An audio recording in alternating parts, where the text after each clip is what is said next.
ഹരിസാർ വിളിച്ചിരുന്നോ? ഉവ്വ്, വിളിച്ചിരുന്നു. എനിക്കൊന്ന് വിളിക്കണം. എന്താ അത്യാവശ്യം? അല്ല, ഞാൻ മെഡിക്കൽ സ്റ്റോറിൽ നിൽക്കുമ്പോൾ പതിവില്ലാത്ത ഒരുത്തൻ വെറുതെ പരിചയം കാണിച്ചു. പിന്നെ എന്റെ പിറകെ വന്ന് ലോഹ്യം പറഞ്ഞു. അവന്റെ ലക്ഷ്യം മോൾ എവിടെ ഉണ്ടെന്ന് അറിയാനായിരുന്നു. ഞാനോ? മോൾ എവിടെ ഉണ്ടെന്ന് അറിയാനുള്ള ഒരു വ്യഗ്രതയായിരുന്നു അവന്. പേര് ചോദിച്ചില്ലേ? പേര് സിദ്ദിഖെന്നാണ് പറഞ്ഞത്. അത് വിശ്വസിക്കാൻ തോന്നുന്നില്ല. ലോനപ്പൻ.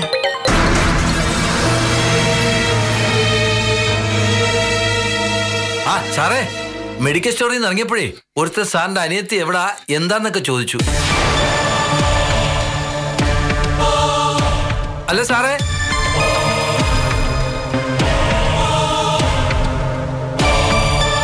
സാറേ കട്ടായോ?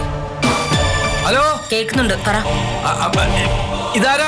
ഹരിസാറിന്റെ നമ്പർ അല്ലേ? നമ്പറൊക്കെ അത് തന്നെയാ. അപ്പൊ ഇതാരാ? എനിക്ക് ലോനപ്പന്റെ ശബ്ദം മനസ്സിലായല്ലോ. ലോനപ്പന് എന്റെ ശബ്ദം മനസ്സിലാവാത്ത എന്താ? ഡോക്ടർ അല്ലേ? ആരാ ഹരിയുടെ സഹോദരിയെ കുറിച്ച് ചോദിച്ചത്? അല്ല അല്ല, അത് മാനസ കുഞ്ഞിനെ കുറിച്ച്. ആരാ ചോദിച്ചത്? ആരോ ഒരാള്. വയ്ക്കട്ടെ. നിക്ക്. പൊതുവെ പണിയെടുക്കാൻ മടിയാണല്ലോ. ഹരി ആളെ കാണാറുണ്ടോ? ഇല്ല. ഇപ്പൊ വിളിച്ചിരുന്നു ഇങ്ങോട്ട്, ഞാൻ അറ്റൻഡ് ചെയ്തു. എന്തിന്? ഒഫീഷ്യൽ ഫോൺ അത്, വേറെ ആരും അറ്റൻഡ് ചെയ്യരുത്. ആ, പേര് ലോനപ്പെന്ന് കണ്ടപ്പോ എടുത്തുന്നേ ഉള്ളൂ. എന്നിട്ട് എന്തു പറഞ്ഞു അയാള്? ഒന്നും പറയാതെ ഉരുണ്ട് കളിക്കുന്ന പോലെ തോന്നി. ഒരാള് വന്ന് ഹരിയുടെ അനിയത്തിയെ കുറിച്ച് ചോദിച്ചു എന്ന് മെഡിക്കൽ സ്റ്റോറിൽ നിന്ന് ഇറങ്ങുമ്പോ. ആര്? അതറിയില്ല, മാനസയെ കുറിച്ചാ ചോദിച്ചെന്ന് പറഞ്ഞു.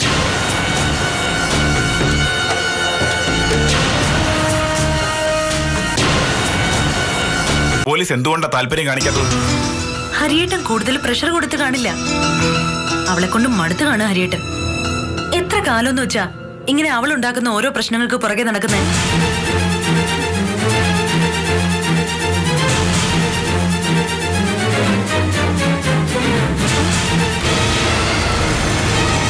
എനിക്കൊരു കാര്യം പറയാനുണ്ട്.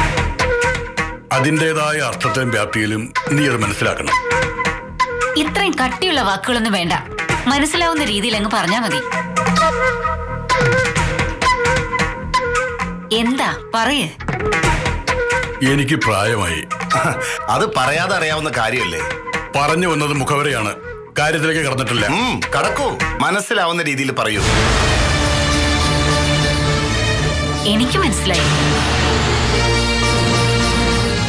ഞങ്ങൾക്ക് ശേഷം ഈ കുടുംബം അന്യം നിന്ന് പോകരുതെന്നല്ലേ മുത്തച്ഛൻ ഉദ്ദേശിച്ചത്? അതെ. വേറെ കേസ് കൊടുക്കും. ഡൈവേഴ്സ് പെട്ടെന്ന് കിട്ടാൻ വേണ്ടി അവൾ ഗാർഹിക പീഡനം എന്നൊക്കെ പറയും. ഞാനും നീയും അകത്താവും. അതൊക്കെ ശരിയാ, പക്ഷെ ഒപ്പിട്ട് കൊടുത്ത അമ്പയും കുഞ്ഞിനും ഒഴിവാക്കിയാലേ ഇതും എന്റെ തലയിലാവില്ലേ? ഞാൻ ആരുടെയും തലയിലൊന്നും ആവില്ല. ഇഷ്ടമില്ലാത്തവരുടെ കൂടെ ജീവിക്കാൻ വലിയ പാടാ. ഞാനൊരു ഉപദ്രവത്തിനും വരുന്നില്ല. വേണമെങ്കിൽ ഈ നാട്ടിൽ നിന്ന് തന്നെ പൊയ്ക്കോളാം. വളരെ നല്ലത്. ഈ ബുദ്ധി നിനക്ക് നേരത്തെ തോന്നിയിരുന്നെങ്കിൽ എനിക്ക് എത്ര മനസ്സമാധാനം ഉണ്ടായിരുന്നു.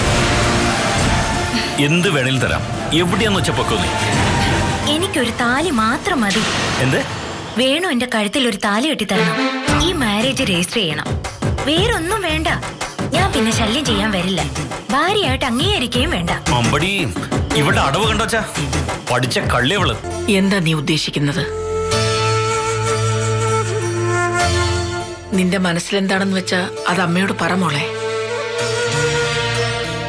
ഞാൻ എന്താ പറയേണ്ടത്? ഇതുവരെ നിനക്കൊരു ഉറച്ച തീരുമാനം എടുക്കാൻ കഴിയുമെന്ന് എനിക്ക് തോന്നിയിരുന്നു. പക്ഷെ ഇപ്പൊ അങ്ങനെയല്ല.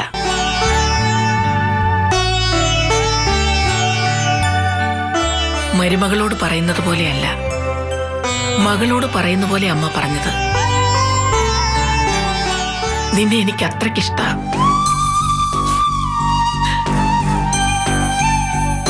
ഒരു അന്തവും കിട്ടാത്ത കാര്യങ്ങളാണ് സംഭവിച്ചുകൊണ്ടിരിക്കുന്നത് അല്ലേ?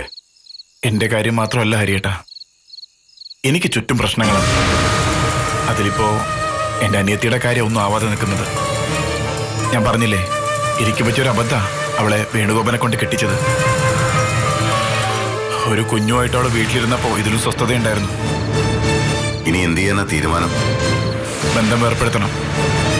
മറ്റൊരു പെണ്ണുകൂടി അവകാശം പറഞ്ഞ് താമസിക്കുന്ന വീട്ടിൽ ഇനി ശരിയാവില്ല.